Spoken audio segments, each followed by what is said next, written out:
Welcome to Austin Pfeffer Garage. Today you might find what we're going to do a little shocking.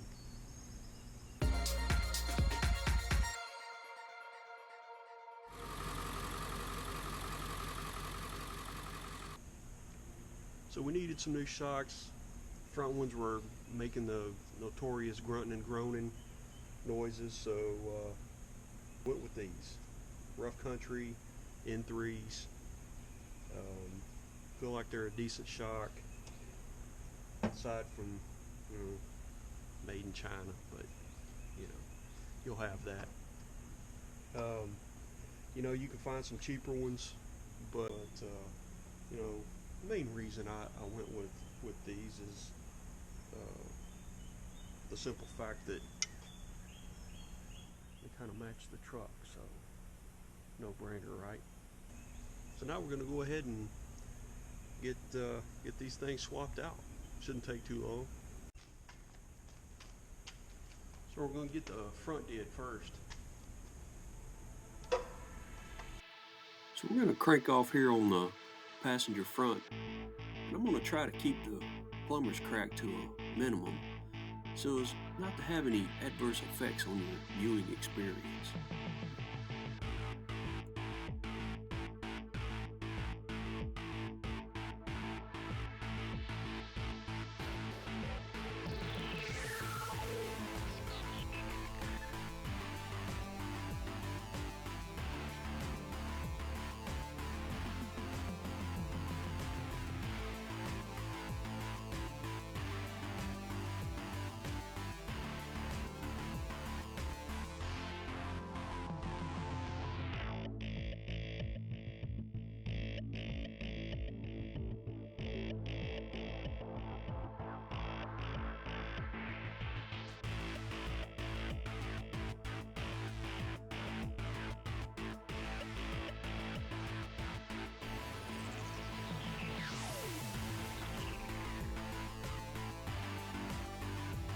So now we're going to slide on over to the driver's side. Kind of let this one run. I didn't edit this one too much. It is sped up a tad bit, but kind of wanted you to have a better idea how relatively easy it is to swap these shocks out. So enjoy.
Now we're going to scooch on under the back end and get these rear shocks knocked out.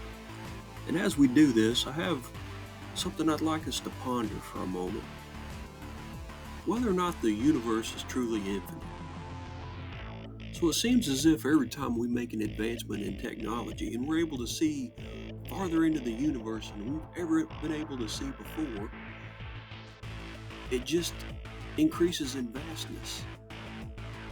So my question is the universe truly infinite? Or is it just a software expansion pack added to the Matrix?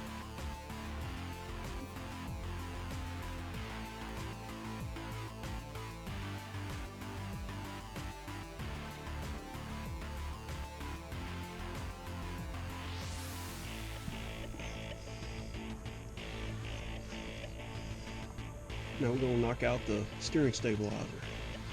Over. So yeah, folks, the stabilizer, just as easy as everything else. We got it squeezed off in there. We did have to change the orientation from the OEM just because the rough country is a little bit thicker in profile, but the kit came with all the hardware, got everything bolted up. It was luscious.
So now everything's coming together, folks. We've got our shocks on, we've got our stabilizer. They're all the same color. They even match the truck. So, like I said, you got to coordinate. Most folks don't coordinate, but you got to coordinate. So as far as indicators on when you need new shocks, there's quite a few. Like for me, I'd hit a bump and I'd hear some grunt noises or groany noises coming from the shock. If you hit a bump and the vehicle keeps bouncing like Nell Carter at the disco, then it's probably time for new shocks, because it's important to note that not only is the shock there to help keep the vehicle stable, but also the tire in contact with the surface. So you may even see some abnormal wear in your tires with some worn shocks. There may be oil residue on the casing of the shock from the seals going out, or a blown shock or something like that.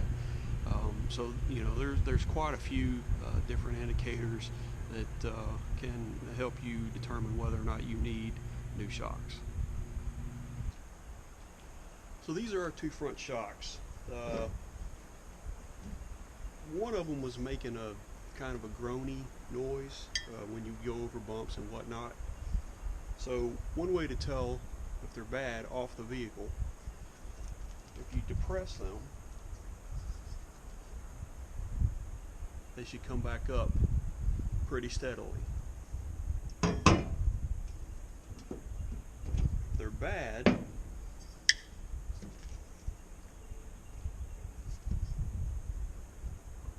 you'll see this one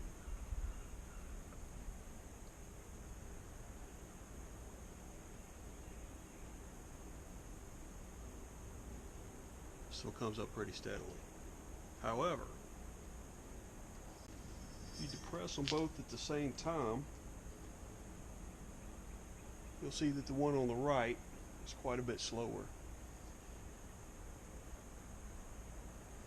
And you can also feel, or I can feel as I'm depressing you can kind of feel the fluid. It's not a consistent flow. So this was likely the one that was the groaner. So this time on OG73, we just decided to do some basic shocks that you saw earlier. You can also do, the high performance kind. You can do the reservoir style like we have on Blackjack. You can go, full bore. You can go, race ready, coilovers and the whole 9 yards. Dual shock setups. There's no shortage of options there. But on OG73, we're just trying to make him ride okay. So that's why we went with what we did, relatively inexpensive. But one thing that you should know, if you're just replacing shocks, just regular stock shocks, you haven't done a lift, you haven't done any lowering, you haven't done anything crazy with the suspension, you know, you can pretty much just go anywhere and, you know, the fitment charts are going to work for you and all that. If you've done a lift or lowering or things like that, one thing you always want to understand is, you know, the shocks are meant to operate essentially from mid-stroke. So where the vehicle sits static with all of its weight, it should be pretty much in the middle of the stroke. So you're going to want to look at the length, the overall length of the shocks, and their stroke. So I had to do a little bit of that with Blackjack to get the right height, because he's kind of a hybrid of a regular lift kit along with you know, some additional goodies. So kind of had to figure that out a little bit, but it's not too hard.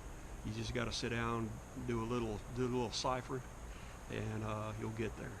Also, if you have done a lift or a lowering of your vehicle, 9 times out of 10, the manufacturer is going to have either shocks for that application or recommendations for shocks for that application. So, you know, they've already done all the hard work. They figured all that stuff out. They've designed that kit around that. So you can go with that. It's the simplest way.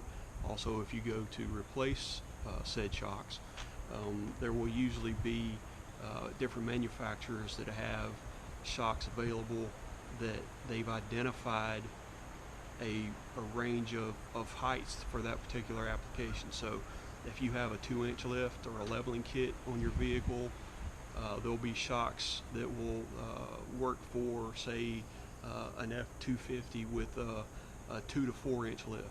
So they'll have those identified, easy breezy. So, but like I said, if you're just replacing shocks on a stock vehicle, man, you just go with the chart and roll out. So now, if you're one of those folks that have struts, you know, you're going to have that's a whole different animal, obviously, right? You're going to have springs, compressed springs in the assembly. A lot of times you can buy the complete assembly with the springs already on it, especially if you're making changes to the ride height, if you're doing a lowering or something like that, or even a lift.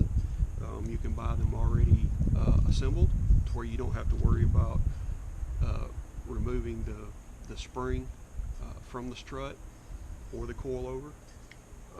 But that's definitely kind of elevates the skill set a little bit, and definitely some safety factors involved in that. So, you know, obviously there's a ton of information out there. Obviously the manufacturer is going to have you know, instructions on how to do that. And if for whatever reason you don't feel comfortable doing that, you can obviously always take it somewhere and have someone do that. Now, when you're talking steering stabilizers, they're going to be different, right? They're not going to have like a rebound function. They're going to be consistent up and down through the stroke. So you can depress them, they'll just stay depressed because they're made to absorb shock in both directions, right? So you can't necessarily just put a shock in place of a steering stabilizer. So that's why they have different ones specifically for steering stabilizers. So we're out on a test drive, got our new shocks and steering stabilizer installed, and there wasn't any grunting noises or anything coming from the front like it used to, and steering seems a little tighter, even though it's loose as a goose. But you know, still feels a little better, and you know, I think it's riding a little better as well. So we're gonna call it a success. But on the other hand, if you folks remember back, we've changed the front hubs on OG73 a couple of times, trying to track down that noise. Well, went ahead and got some new tires, and lo and behold, no more and so yeah, so he's doing all right. Well, that's it, folks. That's all there is to it. Hopefully you were able to absorb how shockingly easy it is to change your shocks. Please like, share, and subscribe, and we'll catch you on the rebound.